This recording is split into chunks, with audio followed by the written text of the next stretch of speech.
What if everything you thought you knew about people, their roles, their silence, their supposed simplicity, was just a mask? What if the man everyone passed by daily, offering nothing more than a nod or a half smile, had the kind of mind that could rewrite everything you understand about power, perception, and language itself? I'm not here to tell you a story. I'm here because I saw something I can't explain, something I was never supposed to witness. I opened a door I wasn't meant to find, and behind it was a truth so delicate, so devastating, that I still don't know if speaking it will save me or destroy me. But you're here now, and that means you've been pulled into it too. You've already crossed the line. There's no turning back. It started on an ordinary Thursday, the kind that clings to you with the weight of routine. Emails, elevator small talk, microwave lunches. The corporate tower downtown was its usual machine of humming lights and beige ambition.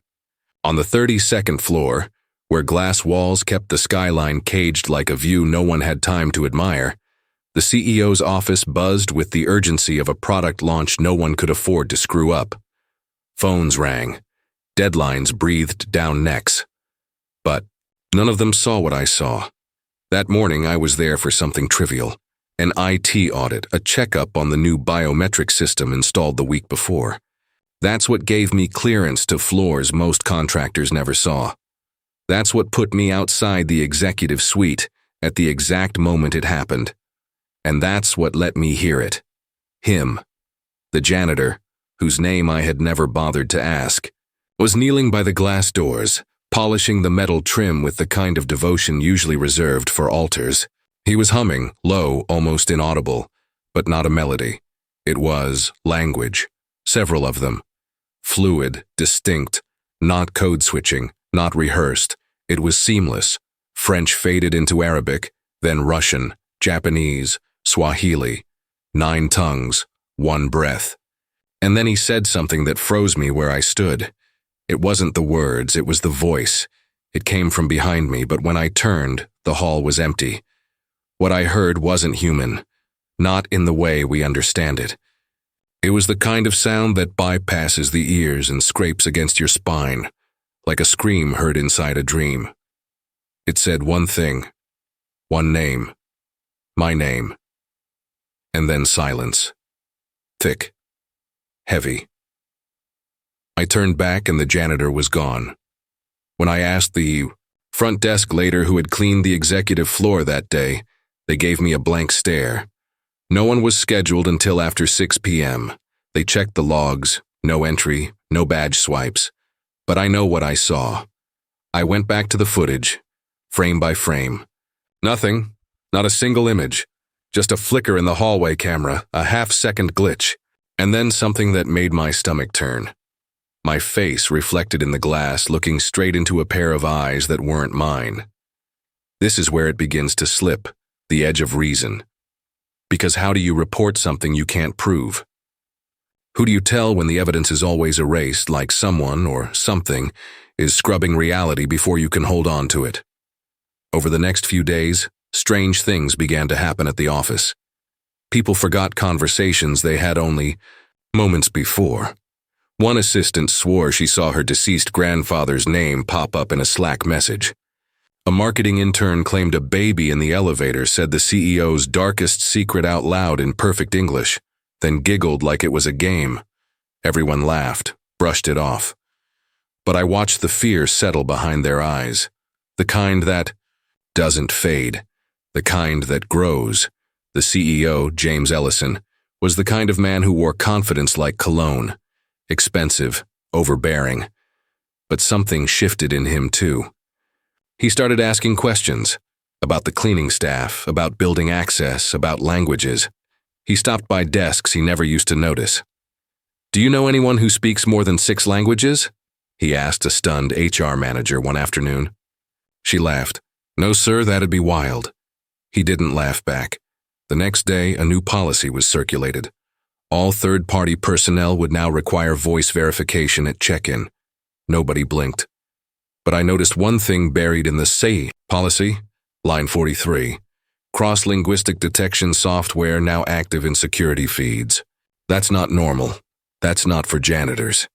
Then came the meeting, Only a few of us were called in, random supposedly. But I noticed the pattern. Every one of us had reported or witnessed something off. I was the last to enter the conference room. James sat at the head, his face sharper than usual, like he hadn't slept. He started slow, normal, until he turned to me. "What did he say to you?" he asked. I didn't respond. I couldn't, because I hadn't told anyone what the voice whispered. I still don't know why. Maybe it was fear. Maybe it was instinct. Maybe some truths are self-erasing, like a dream you lose the second you wake. James nodded like he understood that silence. Then he slid a file across the table, thick, manila, unmarked. I opened it. Inside, photographs, documents. One photo was of the janitor, but younger, standing beside a former president. Another, of him in a jungle speaking to tribal leaders. Another, in front of the Vatican. Dates spanning decades. He hadn't aged. Not one bit. That man, James said, doesn't exist on paper before 1971. And yet he appears in classified documents as far back as the Korean War. Speaking perfect Mandarin. Negotiating hostage releases. Disappearing again. "Who is he?" I asked. "We don't know," James said, "but he works here. And he may be watching all of us." He dismissed the meeting with a single word. Cautious. The following week, strange reports increased. Security found an entire office wing completely silent. Every device frozen at 3:17 p.m. No one remembered what they were doing. One woman had tears on her cheeks she couldn't explain. One man wouldn't stop repeating a word in a language he didn't know. A linguist was brought in, the word amanzi, Zulu for water. But the way he said it, it was like a chant, a warning, or a summoning. And then just as quickly it stopped. Until Friday. Friday morning, James called an all-hands. Mandatory, no agenda, just a location. Sub-level 4. The floor no one ever used. Where storage met infrastructure. Where the pipes groaned. Like old ghosts and the air felt too still. We gathered in silence, more confused than curious. The lights buzzed overhead. Fluorescent, clinical, cold. Then the janitor walked in. Not in uniform. In a suit. Immaculate. Tailored. His walk wasn't that of a cleaner, it was calculated regal. He stepped to the front, nodded to James, then turned to face us. He spoke, first in English, then in a cascade of languages, each one flawless, without accent. And as he spoke, people began to sway. Some wept. Some whispered back, unknowingly. I felt something in my chest, like my heartbeat had synced to his words. And then he said it again. The name. My name. He looked at me directly. "You heard it," he said softly. James stepped forward. "What are you?" he demanded. The janitor smiled. Not warmly, not coldly, just knowingly. "I am memory," he said. "And you have forgotten too much." Before anyone could move, the lights flickered. Just once, and the janitor collapsed. But when security rushed forward, there was nothing there. Just his suit, folded, neatly, like he'd never existed. And that's when we heard it, not through the speakers, not in the room, but in our minds simultaneously. A voice, ancient and calm. "Next he will remember." And every head turned. To me. The room was silent. My skin burned with something I couldn't name. My hands shook. I tried to speak, but my mouth wasn't mine anymore. And then, darkness. Something happened after that. Something no one wants to talk about. People quit, files vanished, security footage erased, the sub-level sealed. But I remember. And now you do too, because I've just told you everything I was told to forget. But this isn't the end. Because last night, I heard him again, speaking from inside my phone, in a language I've never learned, calling a name I haven't heard yet. The sound didn't come from the speaker. It came from inside the phone, like a whisper pressed between the wires. Low, glitched, a little too close, like it had bypassed every app, every firewall, every law of technology. And it said a name. Not mine this time. not one I recognized. But it meant something. My hands trembled as I held the phone, not because of fear, but because something inside me responded, like a door unlocking deep in the part of the mind we train ourselves to ignore. And then the call log vanished, not deleted, never existed. I didn't sleep that night. The morning after, my apartment felt wrong, not different, off. Like someone had been there while I wasn't looking, touched things with too much care, returned everything almost exactly as it was, the coffee mug on the left instead of the right, the bathroom mirror fogged when I hadn't showered, my laptop browser auto-filled a search I never typed. Symptoms of shared hallucinations. Should have called someone. I didn't. Instead, I walked to my closet, pulled down the old box I hadn't opened in years. College notebooks, high school ID cards, a worn cassette recorder from my teenage years. Something told me I needed to listen. And there it was, buried under loose Polaroids and a faded flannel. One unlabeled tape. I didn't remember recording it. I didn't remember owning it. But when I hit play, I heard my voice, younger, shaking, saying 3 words in a language I didn't speak. Then and still don't now, and then just under the tape hiss came a second voice, older, laughing, calling my name. I dropped the recorder. This was the moment I should have questioned everything. Instead, I clung to the idea that maybe I was sick, sleep-deprived. Maybe this was what a psychotic break looked like. I even searched the terms. Early onset schizophrenia, auditory hallucinations. But none of it felt right. None of it explained the voicemail that arrived later that afternoon, from a number that matched my own. A message in a voice that was mine, panicked, distorted, whispering, "Don't trust him, he isn't real. I don't think I'm me anymore." That's when I met him, Daniel. He showed up in the stairwell of my building, sitting on the steps like he'd been waiting. Said he worked in private data recovery, that he'd seen my face in an upload he couldn't trace. Said my name had popped up on a dark file that wasn't meant to exist. I should have ignored him, called security. But he knew things. My school, my old address, the song I used to hum in the 3rd grade when I was scared. His eyes twitched too often. His smile came too quick. He carried a plastic case with 3 phones and an old camcorder, and when I asked what he was looking for, he said, "Proof that what we see is just the version they let us keep." He talked in circles, about a buried protocol in the government's surveillance algorithms. How sometimes the system picks up something not from here, and no one knows what to do, so it's deleted, but not really. Hidden. Stored where people like him find it. And he said he'd found something. A voice pattern embedded in a white noise file recovered from building security footage. The day the janitor vanished. The voice wasn't speaking in any known language. But Daniel claimed it was made up of 3 voices at once. One of them was mine. The others, he said, were still being processed, but the real turn, he played the file for me. I expected distortion, screeching, static. Instead, I heard something I'd forgotten, my mother's voice. The way she sounded right before she died, calling me by a name she never used. I told him to leave. He didn't argue. But as he turned to go, he muttered something I'll never forget. "They're not watching you because you're dangerous. They're watching to see if you remember who you were before they fixed it." That night, I woke up with a phrase in my head. 6 words. I'd never spoken them, but my mouth knew how they tasted. I wrote them down.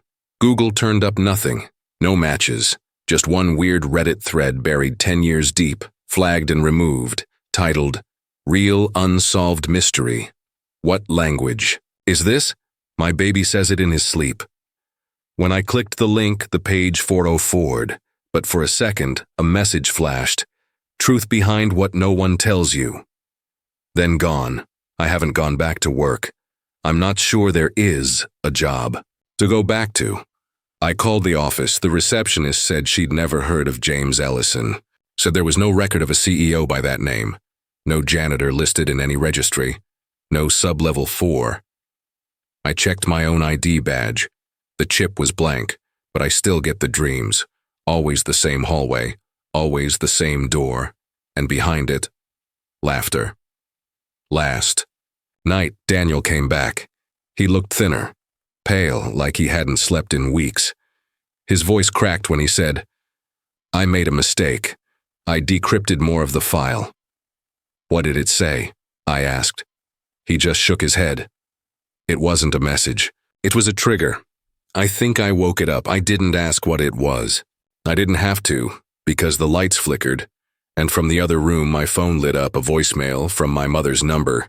She's been dead since 2004, and the message was just 3 seconds long, breathing, and the sound of someone whispering. You left the door open." Then silence, and a new file appeared in my voice memos folder, auto-titled by the phone itself. "What they don't want you to remember." I haven't opened it yet, but I can feel it, like it's listening. And maybe that's the worst part, not. The mystery, not the fear, but the slow, creeping realization that maybe this isn't happening to me. Maybe I'm happening to it. And it's just waiting. There was a moment, a single, fragile heartbeat suspended in time, when I dared to believe I was close to answers. The kind of moment you don't really want, because answers mean you have to confront what you thought you could. Forget what you never wanted to dig up in the first place. But the way it unfolded felt like relief, like peeling back the layers of a puzzle finally clicked into place, like a hidden truth blinking into the light for the first time. I found it buried deep in an archive tucked away under an obsolete server farm, a relic from a forgotten project with a code name that made no sense at first. Project Echo. What they didn't want anyone to find. A trail of encrypted files, and redacted memos that spoke of voices, mimicry, and memory integration protocols. The deeper I dug, the more it seemed to map perfectly onto my experiences. The phone calls, the voices, the sudden erasures of data, even Daniel's wild talk of triggers and algorithms. It was like the missing piece I'd been chasing, the answer to what was unraveling my mind.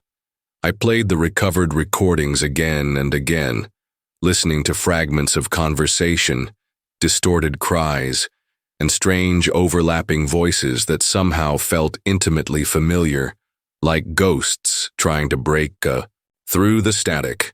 And then, tucked in the back of one folder, a security log, a note from a night 16 years ago, marked confidential, detailing a containment breach involving a janitor, the only janitor, who had disappeared without explanation, from the very building where my nightmare began.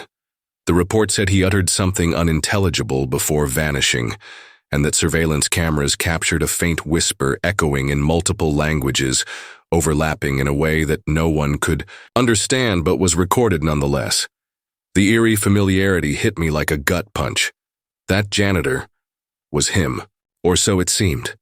I closed my eyes and suddenly remembered a fragment of my childhood, a memory glitch that flickered faintly in the back of my mind, but had always been smothered beneath years of silence. My father's office building, the smell of bleach and metal, the janitor humming something incomprehensible as he swept the floors, and then my mother's face, pale and distant, whispering something I couldn't quite grasp. It was a moment I'd never connected before, like a film reel skipping, a scene erased but still echoing, and yet the memory felt uncomfortably real, like a door left ajar in the back of my mind, a door I didn't know I'd left open. The past and present seemed to twist together, two timelines bleeding into one another, each reflecting something dark and unresolved. The more I tried to hold on to clarity, the more it slipped through my fingers like smoke. But the real shock came when I found a photo tucked inside one of the recovered files. An old, grainy black and white snapshot of a man standing in the shadows of the building's basement, the janitor's mop in one hand, a faint smirk on his lips, eyes that seemed to pierce right through the camera. The strangest part? The man wasn't alone. Behind him, barely visible in the dim light, was another figure, something or someone that didn't quite belong. It wasn't a face you could see clearly, more a shape that seemed to ripple, almost like a smear on the film, a shadow moving against the natural grain of the photo, a presence, watching, waiting. I stared at the image until my vision blurred, my heart pounding with a dread I couldn't shake. The deeper I peeled into this mystery, the more it felt like I was staring into the eyes of something that had been watching me, watching all of us long before any of this started. And I realized with cold certainty that this thing wasn't just an observer. It was a predator in the dark spaces of my mind, feeding on forgotten memories, lurking behind every glitch, every missing file, every whispered voice that seemed to know my name better than I did. It was something that didn't just haunt the shadows of the office or the old janitor's story, but the very edges of reality itself. It twisted time and memory, blurring the line between what was and what should never have been. But then, just when I thought I could breathe again, just when I thought I might finally put the pieces together, the photo began to warp. The shadowed figure shifted in impossible ways, its edges bleeding into the janitor's face until they merged into one. And the janitor's smirk became a grimace, his eyes no longer human but wide, hollow, like black pits dragging everything into a void. And suddenly the image shattered into pixels and the file disappeared from my screen, like it had never existed. I sat there trembling, heart hammering as a single terrible realization settled in. If the truth was here, if I had found it, then who, or what, had taken it away? What force was strong enough to erase memories, to rewrite reality, to hide itself behind the very faces I trusted? And the cruelest twist, as I looked back at every call, every voice memo, every interaction with Daniel, every eerie whisper, I knew I had to question everything once again. Because maybe, just maybe, the story I thought I was living wasn't the story I should be living at all. Maybe the memory glitches, the missing files, the truths I'd uncovered were all just another layer of the lie I was trapped inside. And as the room grew colder and the shadows stretched longer, I realized the hardest thing of all. You're not crazy. They lied to you. They made sure you forgot who you were before. And the real question isn't what happened to the janitor, or the voices, or the lost memories. It's what they're waiting for you to remember next. Because when the lights flicker and the shadows move just beyond your vision, it's not just your story unraveling, it's your mind. And maybe you never left that room at all. Maybe you never left the door open. Rewind. Watch again. Because now you know, everything you thought was real was just the beginning of a far darker, more dangerous secret. One that's been watching you since the very first word. There's a quietness that has settled in the spaces between everything now, a silence so dense it almost feels like a presence itself, like something breathing just beyond the edge of sight, watching as all the threads of this story pull tighter, twisting into a web far larger and more tangled than I ever imagined. Because I'm not alone, not even close. Others have felt it too. The slow unraveling, the erasure of certainty, the creeping doubt that claws at the edges of what we know to be true. They're out there, scattered across the country, maybe even right next door, watching this story unfold in ways we weren't meant to see. They're the forgotten, the whispered, the ones who were warned off long ago but never listened. And now they're reaching out, not with words but with shadows, symbols, and dreams that bleed through the cracks of sleep, like fractured memories demanding to be remembered.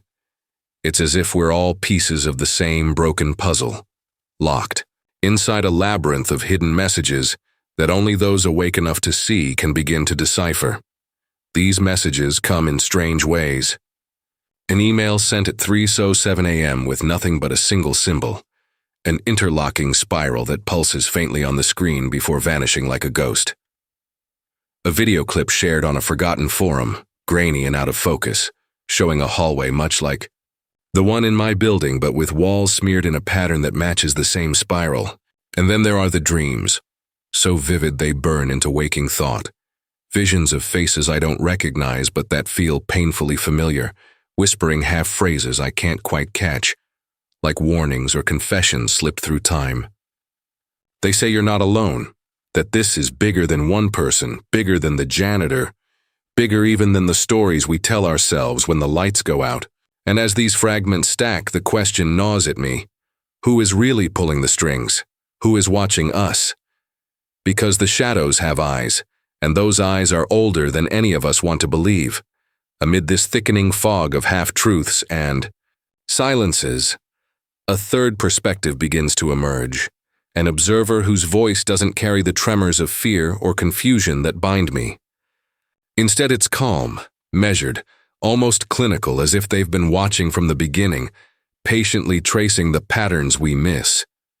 Their words come through hidden channels, a code slipped into broadcasts you've never noticed, a pattern in the static of a late-night radio show, a signature carved into the edges of files labeled classified and not for distribution. They call themselves simply the archivist, and they speak in riddles about memory reclamation and the architecture of identity, hinting at a truth so vast it makes everything else look like a child's tale told in the dark. They warn that what we call memory is fragile, malleable, and that what we believe about ourselves may be nothing more than a carefully constructed narrative, one they can rewrite, erase, or replace entirely with the flick of a switch. The archivist insists we were right all along to doubt, to question, to dig deeper, because the truth is buried beneath layers of lies and official silence, what the government never released, the footage hidden from the public eye for 20 years.